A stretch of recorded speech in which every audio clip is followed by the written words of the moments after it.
আসসালামু আলাইকুম রহমতুল্লাহি বরকাতুহ। সবাই কেমন আছেন? আশা করি সবাই ভালো আছেন। সবাই ভালো থাকেন, সুস্থ থাকেন, এই দোয়াই করি। পাশাপাশি আমরা দুনিয়াতে যেই যা কিছু করি না কেন, সব কিছুরই আমাদের হিসাব দিতে হবে। যদি ভালো করে থাকি দুনিয়াতে, আখিরাতে সেটার ফল ভালো পাবো ইনশাল্লাহ।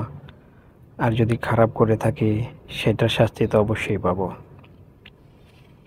যাই হোক, আল্লাহ আমাদের সবাইকে হেদায়েত দান করুক, সঠিক পথে চলার মতো তৌফিক দান করুক।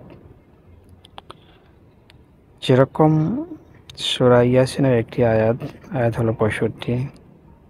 সেখানে উল্লেখ আছে, মহান আল্লাহ তাআলা বলেছেন, তুমি ওই দিনকে ভয় করো যেদিন তোমার মুখে তালা লাগিয়ে দেওয়া হবে আর তোমার হাত পা তোমার কৃতকর্মের সাক্ষী দেবে।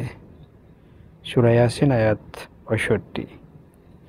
তো আমরা দুনিয়াতে যাই কিছু করি না কেন, আমাদের হাত পা তখন ওটার সাক্ষী দেবে। আমাদের মুখ যদি বন্ধ থাকে, হাত দিয়ে আমরা যাই কিছু করেছি, আমাদের হাত পা তা সাক্ষী দেবে। চোখ দিয়ে যা দেখেছি সেটার সাক্ষ্য দিবে।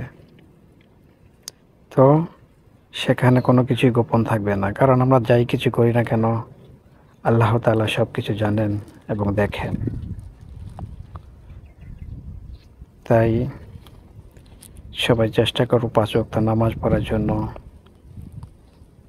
এবং ভালো কিছু করার জন্য, মন্দ কাজ থেকে দূরে থাকবো।